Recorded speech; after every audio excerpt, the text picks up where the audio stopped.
Welcome back to the Atypical Hunter podcast. I'm Chris Begbie, and with me as always is a man who some say has a robotic eye and at least two robotic legs, the bionic man himself, Mr. Kyle Mork.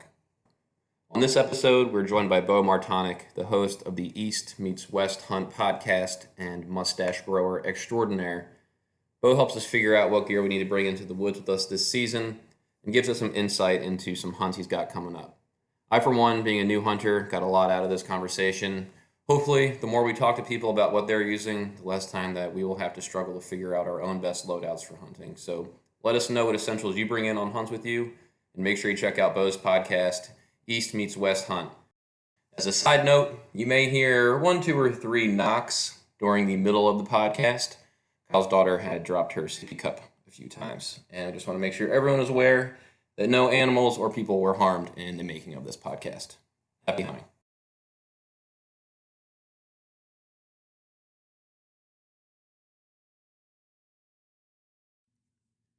Everybody, we've got Beau Martonik on the line. He's the host of the East Meets West Hunt podcast. We're really excited to have him here today. Beau, how's it going?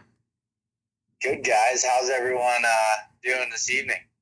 Doing good. I had a great day. This is kind of not hunting related. I got to golf today, which is the second time this year, so I don't do that very often, which was good. That's where your sunburn came from. Yeah, so I got some golf in, and then I took the dog for a run, came back, had a shower. The shower has not completely cooled me off yet, so I'm still sweating pretty profusely right now, but he's radiating heat right now. But, got a beer going and talking to Beau, so it's a good day. It's a good mid-August day for me today, which is nice.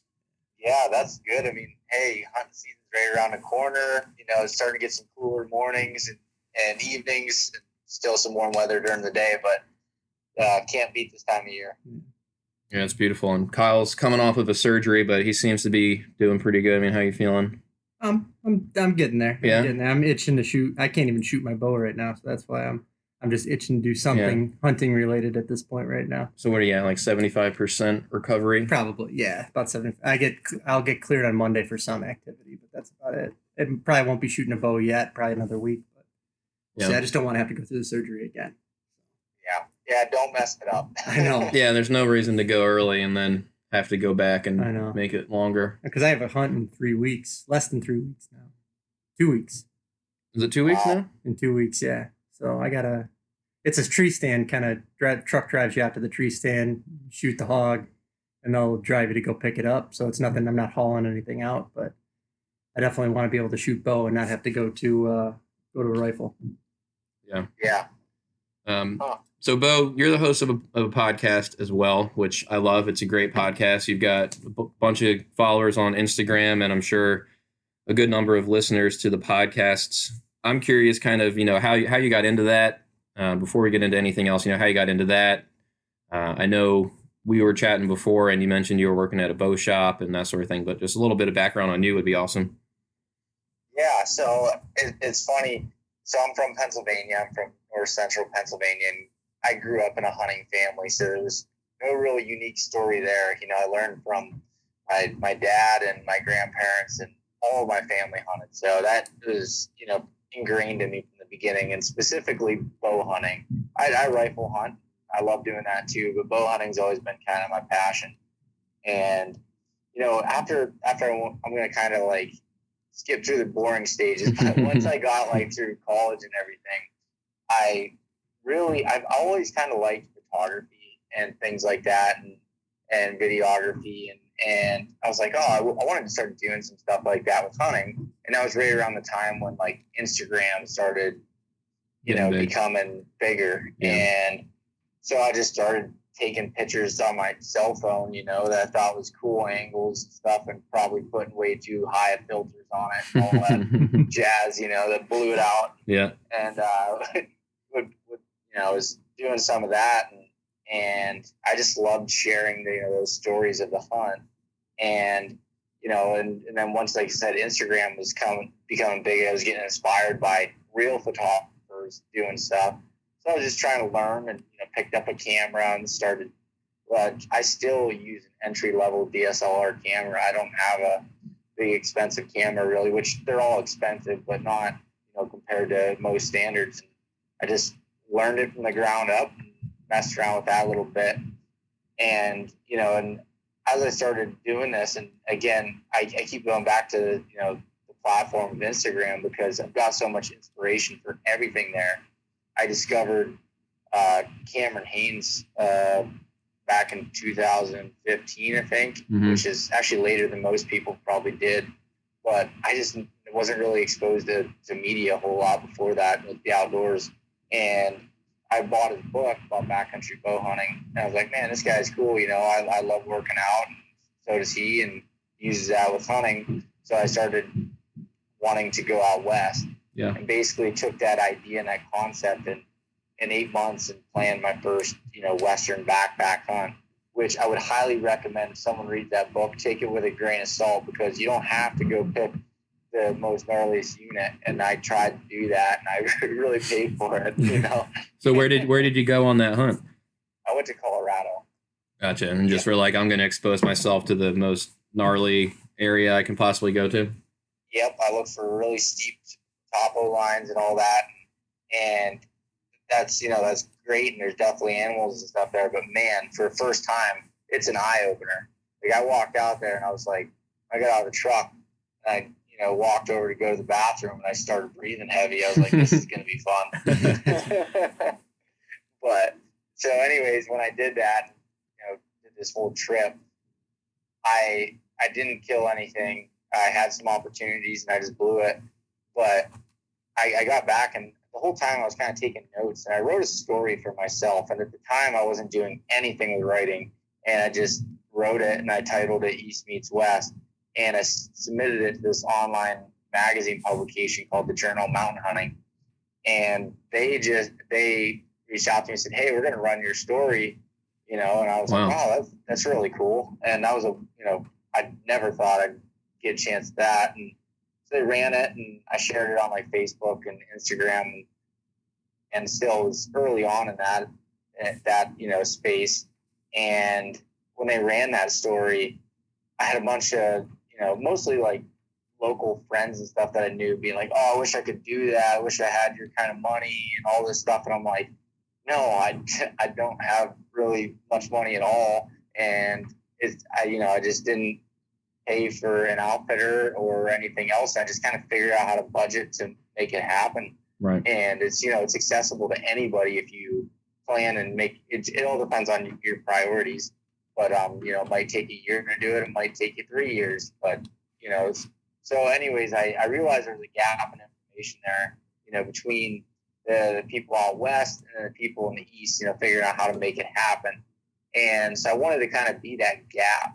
So I started doing a little bit more writing for the Journal of Mountain Hunting. They asked me to write a few more articles, and the podcasts were just starting to get big. And I had the idea for East Meets West like 2 years before I actually did it. I just was having trouble committing. And once I did that, I realized there's a lot more people than I really expected that, had that need for information. Mm-hmm. And, I did it out of selfish reasons at the same time for wanting to learn more myself by interviewing these people. And I figured, let me throw a headset on and help others at the same time by doing that. And within that whole concept, I realized that adventure hunting is really whatever you define adventure as. And that could be, hunting what I call mountain bucks in the east in the Appalachian range. And, just that whole concept kind of just combined, what I grew up doing, hunting big woods whitetails and, hunting out west, and put into a platform.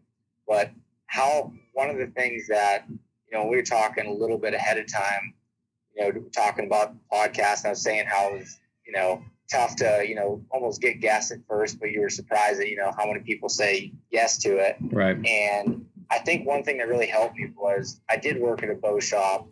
And so I'd work part-time after my regular job. I'd go down and work at night.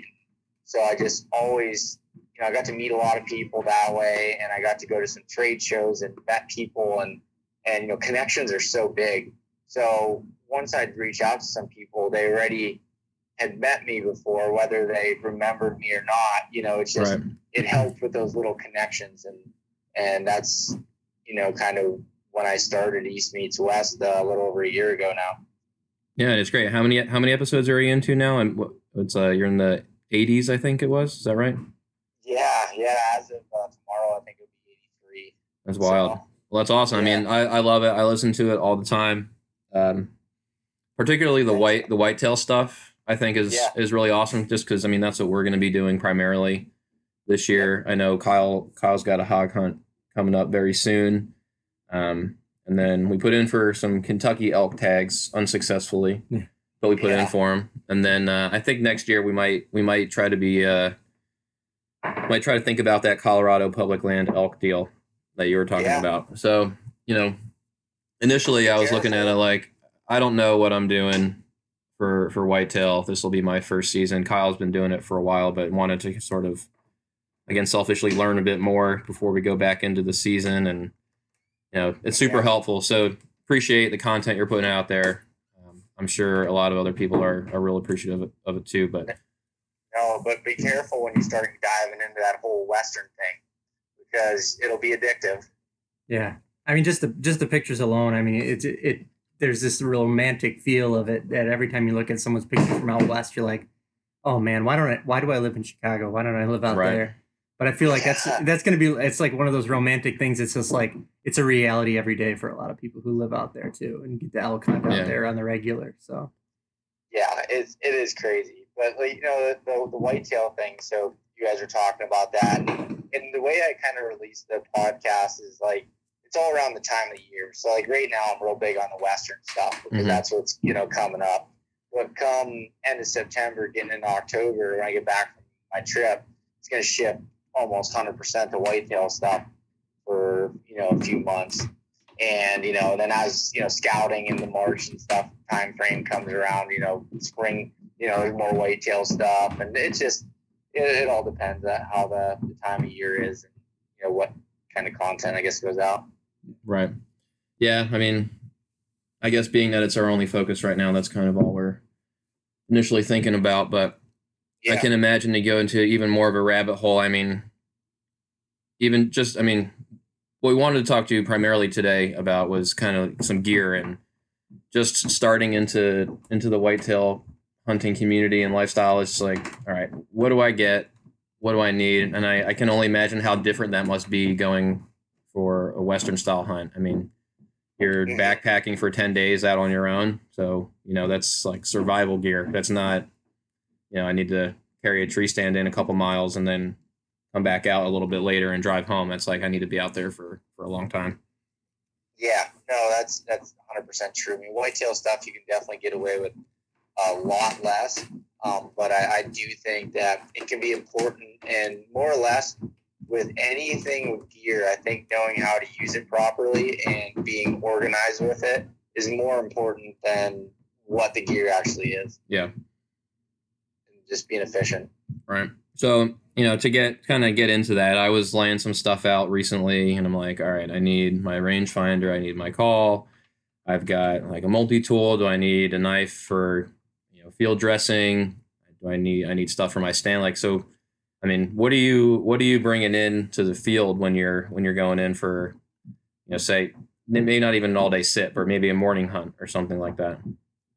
Okay. So the first question I would have for you is this going to be where I'm carrying my stand on my back, or is this going to have like a set that's already hung in the tree? It would be stand on back. So I guess we'll put you in our situation. So we're in Northern Illinois, right outside Chicago, and public land's pretty scarce. And the public land we do have, it's definitely a no hang stand area, like a no overnight stand. Yep. So we got to be pretty mobile, I would say. Yeah, no screwing either. Right. So everything's strap related and everything. Yep, that's the way it is in Pennsylvania too. That can be tough on certain occasions, but definitely doable. So to kind of go through, so I guess the first thing you're going to need, is I like to use like a lightweight tree stand with 4-piece steps. So like what I'm meaning by that is like 3-foot sections of sticks that I use to strap around the tree. and I put those on the back of the stand itself. So if you're trying to picture like a little hang-on stand, so when you're climbing up a tree, hanging it around the tree, and the aluminum ones seem to work better for the hang and hunt type style just because of the weight. Mm-hmm. But they can be more expensive too. You can get away with a different one. But I think that if you really want to be efficient with that, getting a good tree stand for that style of hunting might be one of the more important things. And I don't even mean really comfort-wise, just the fact of being light and easy to use. So the specific one that I use, which I have things I like about it and things I don't like, but I've used the Hawk Helium, which I don't think they even make the platform anymore, but then the Helium sticks as well. And what I did was I took hockey tape and wrapped around any points of contact where metal can go on metal, because sound is huge with whitetails. Mm-hmm. So if you have those sticks, which are separate from the stand, clanging around as you're carrying it in, then that's obviously not a good thing, especially when it's quiet. It's a cool morning. That sound travels so much. It's just an unnatural sound in the woods. So hockey taping, different points you stand. I know some people, like we were talking offline when I went up to the Beau Zone in Alberta last year.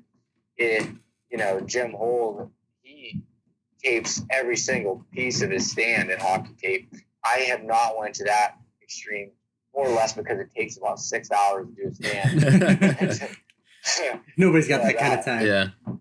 So I just do like some of the points that are really important for that, for any sort of sound. I just take it and I shake it, do a whole bunch of different things to try to create sound. And once I find a point, I tape it. And that's been really big from that standpoint. So there's a couple different ways that you can carry that stand. You can either strap it to a backpack, or you can carry it with shoulder straps and then put the backpack over top of the stand. For the style of hunting that I do, I have a frame pack like I would use out west and attach the stand to that, because I'm going to be packing out the deer. But for your guys' situation, I'm guessing you're going to be dragging the deer rather than quartering it and carrying it out on your back. Is that correct? Yeah, we're not allowed to quarter and pack out here. It's definitely dragging. So it could be a long way back sometimes. Yeah. It's about as ridiculous as a no hunting on Sunday rule. Yeah. Yeah. But so with that being said, then a frame pack probably isn't. That's just a little heavy and cumbersome, not really needed. So if you can get either making your own straps to go on the stand, or I think like Lone Wolf makes a stand that has decently comfortable, straps on it and everything, but you're going to want that stand to go over your back and be comfortable for a long walk in, and then have like a smaller day pack or something along those lines to, strap over the stand. And so that's, those are, I guess, the basic setup for going in. And the pack itself, I go, in and out with that, because it's really important to me, especially because I'm going to be packing out meat. And also I like the efficiency of it. And if you're going to strap a stand to it, it's got to be comfortable and good. But more or less, I think the layout of the pack is really important. So, all right, you put your sticks on the tree, you climb up, and you got your stand with you. You hang your stand, and you go to get in, like put your foot up onto that stand. All right, so is everything available so you can reach for it? So say when I climb up a tree, this is actually a really important piece of gear that I use as well. Safety harness. I always wear a safety harness, and I use a lineman's belt. But basically, that's a rope that goes around the tree from my waist to my waist, and I use that as I'm climbing up the sticks and slide it. But once I get up to go step on the stand, I pull out a second one out of my pocket, the way I have it set up is out of my left cargo pocket. I pull it out and throw that around the tree and attach my actual tether from my lanyard to it. So I have 2 tie-off points. And then I go to step onto the tree stand itself. And once I do that and detach the lineman's belt that goes around my waist, I'm facing the tree. Okay. So you got your pack on, whether you had your bow attached to your pack or if you had your bow you're pulling up, it's time to start, getting yourself organized and ready to hunt. So like with your pack layout, making sure if you're using a bow arm, whether that's a screw in for places you're allowed to do that or one with a strap, making sure that's accessible on you and you're able to pull that out, and put that on the tree, on the side that you need. I tend to always put my bow arm when I'm facing the tree on the left side, and I reach up as far as I can to put that up, and so it's out of range. It's not going to hit with my bow. And just to reiterate, everyone's system's going to be a little bit different, but what the importance of this is having a system and being dialed with it, so you're not fumbling around and creating noise and starting to sweat and all the other stuff that gets your blood pressure and everything rising in those early mornings. So being able to do that, finding a way, are you going to put your backpack at your feet? Are you going to hang it? What does that look like? And make sure you have that system dialed. So are you practicing that every summer, or is that just you've been doing this so long, you've kind of come to understand what is working for you and what's not working for you, or is that constantly evolving? That's constantly evolving. And I definitely need to practice, because the first time I go do it, no matter how many times I've done the same thing, when there's a lapse in time of 9-10 months of doing since last time I did it, it's like the first time I did it again. Right. I'm always fumbling around, making noise, doing stuff. So it takes definitely some practice and even the first hunt of the year, I usually either forget something or screw something up. So now I have, a list that I have it's like a checklist for me to go through, and that makes it a lot simpler. But, and mostly the toughest thing for me in the recent years is I've been testing out some different like packs and everything. So everything changes on me. Right. And when I do that, it throws off my game a little bit, but practicing it is super important. Just being efficient with that, and the only way you can get efficient is by practicing. So then once you're all set up in the tree stand, you said you bring a DSLR camera with you and do some photography. Do you set up a camera arm for yourself all the time, or just sometimes, or do you just keep that for photography and not video?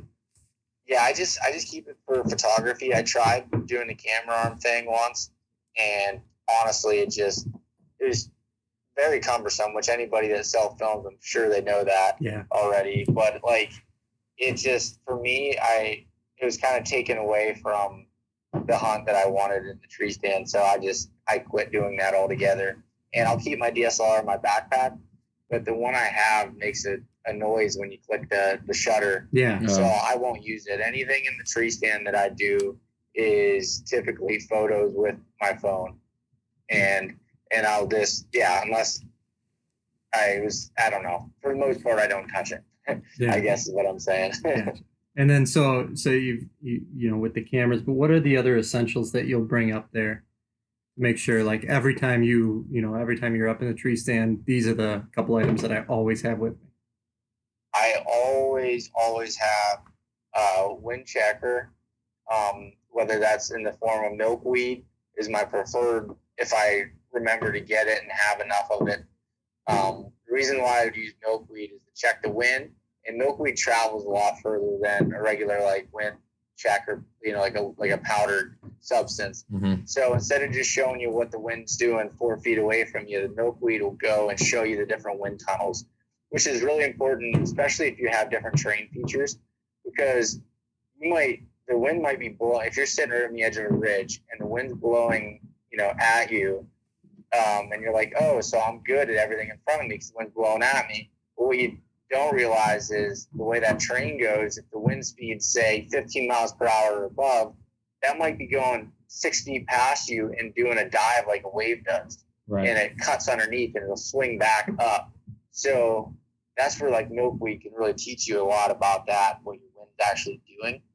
So that's a really important piece of gear for me that I take. And the another couple essential items for me specifically is grunt call and bleak can. Simple bleak can I do tape that up with hockey tape also, because plastic will hit off things and make some noises, especially if I drop it on my stand, which seems to happen at least a couple times a year. But the grunt call, I found one that just sounds awesome. I don't think they even make it anymore, but it was a mad growl call. It's a real deep sound and grunt call. I love that, and I do a lot of calling specifically around the rut time frame, and that's even on public ground. I found that to be really effective and fun. So I feel lost without a call. So that's why I'm going to say that's a really essential piece of gear. And so another thing that I think is really important. Again, this is to me specifically, but I think can be applied to anyone. If you want to maximize your amount of times, to have, I guess, encounters, it's more time you can spend in the tree. Say you only get one day a week that you can go out and you want to hunt all day. Being comfortable with that. So, and just, it's not really one piece of gear, but just your clothing layering system, no matter what brand that might be, just understanding that, that what everything's made up of, making sure that you're not, wearing cotton on your base layers, and that includes your underwear and socks, because cotton, once it gets wet, if you're hiking in a way, especially what you guys are doing, maybe, going into some of these public places back in there, you get wet and then from sweat, and then it just turns to being cold because it never dries. Right. And where if you have like a merino wool base layer or a synthetic base layer, it's going to pull that moisture away from your skin and dry yourself off essentially, which can, in turn make you sit longer. And, there's people that can, grind it out. My dad was one that did that for a lot of years, but I can promise you, if you make that investment over time, changing up, starting with base layers is the most important thing. You can be a lot more comfortable in the tree stand. So I think some of those items are my, I guess, top things that I like to have when I'm hunting. So then, do you worry about, because you focus a lot on sound when you're getting up there and getting in? What about scent? I don't really practice much for scent control, to be honest. I do wash my clothes and like scent free stuff, but I think it's more of just what I feel like I have to do. Yeah. But I don't believe that you can really fool a deer's nose. I mean, I think ozone and stuff definitely can.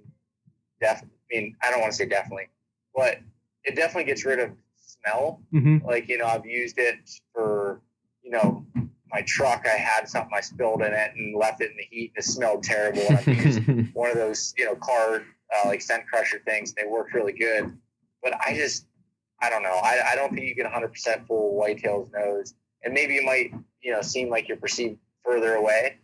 But for me, I'd rather try to play the wind and take my chances with that. And especially because if you're hiking in and everything, you're going to sweat a little bit.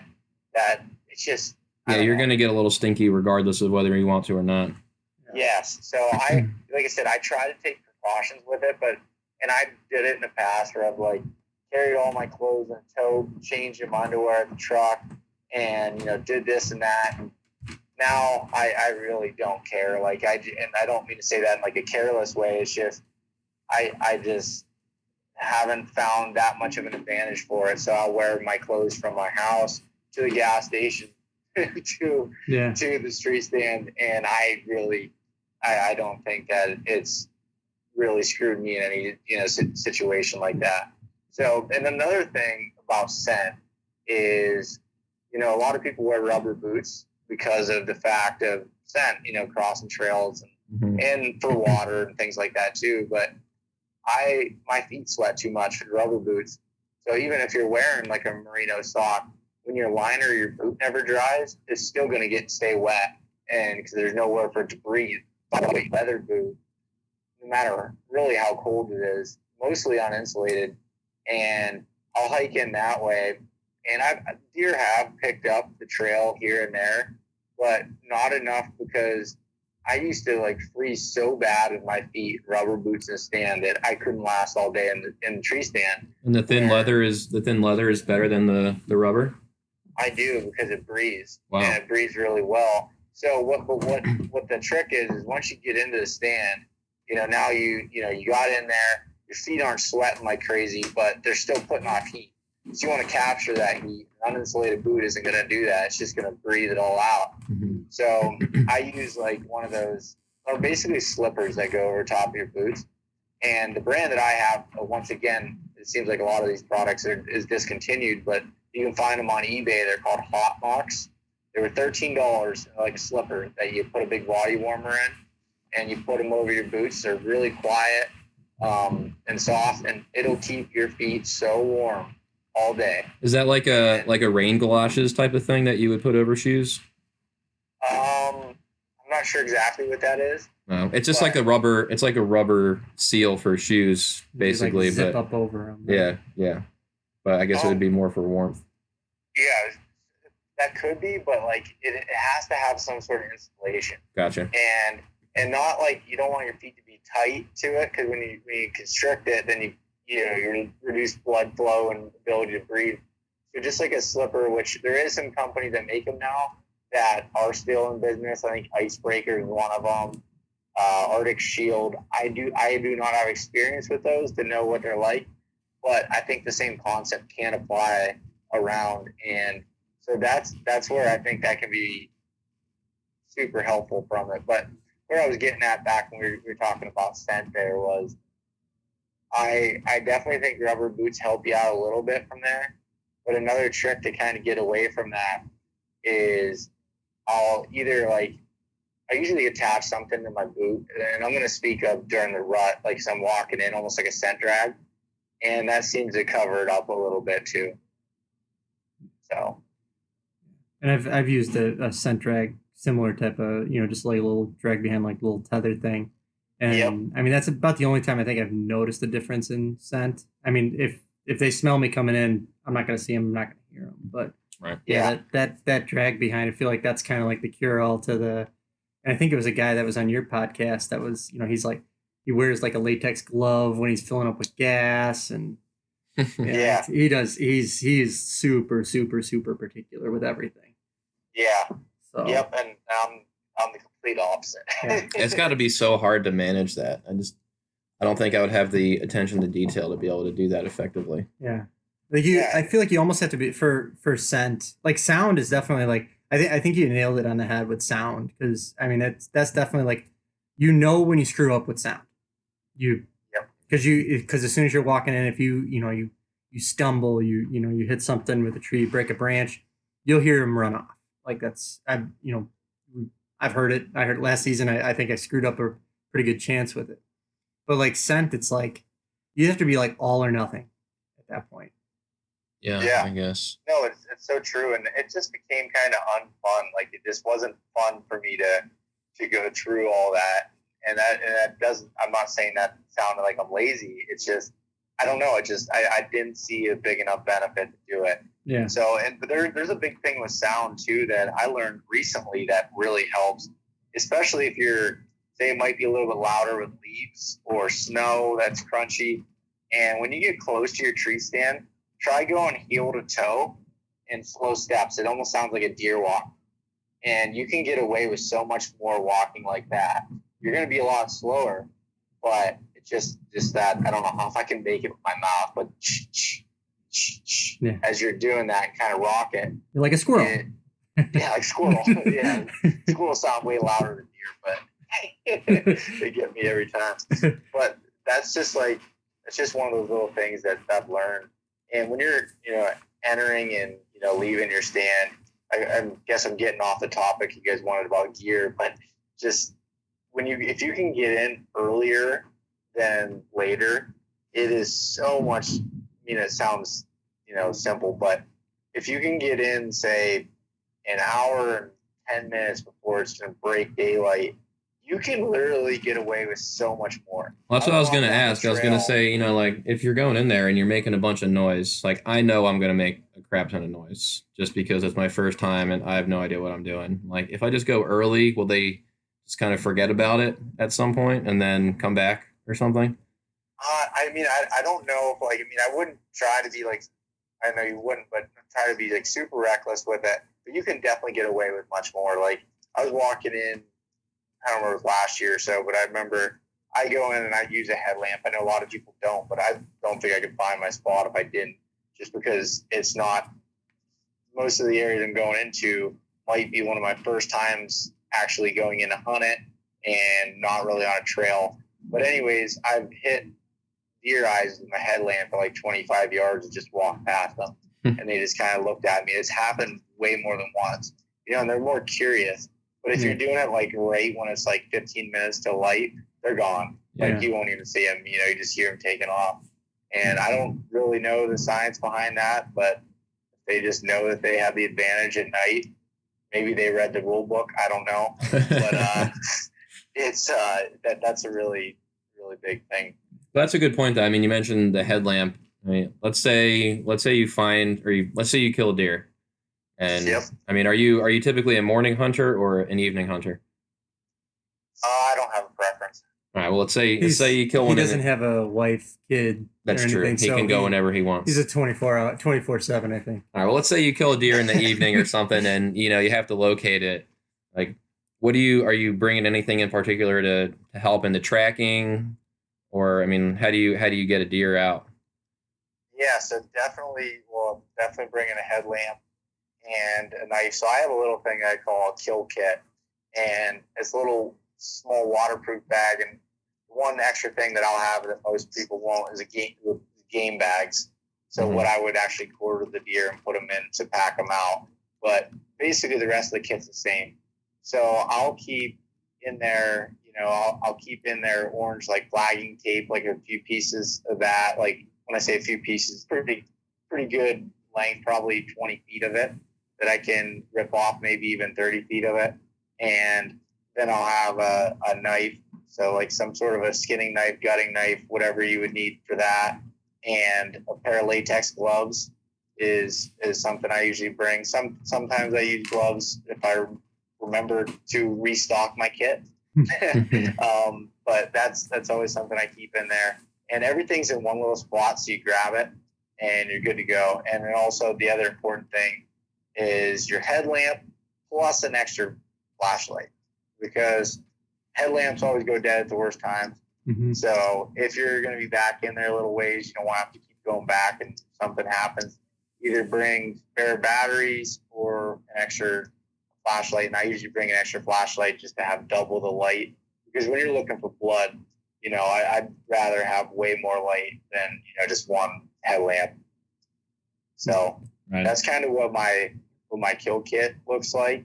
And we were talking offline here a little bit beforehand, and I can't remember, one of you guys was saying about like using toilet paper that you would take in as also like flagging tape, and I thought that was pretty cool. Yeah, that was my mentor taught me that when we tracked down my first buck, and my wife's uncle / my mentor.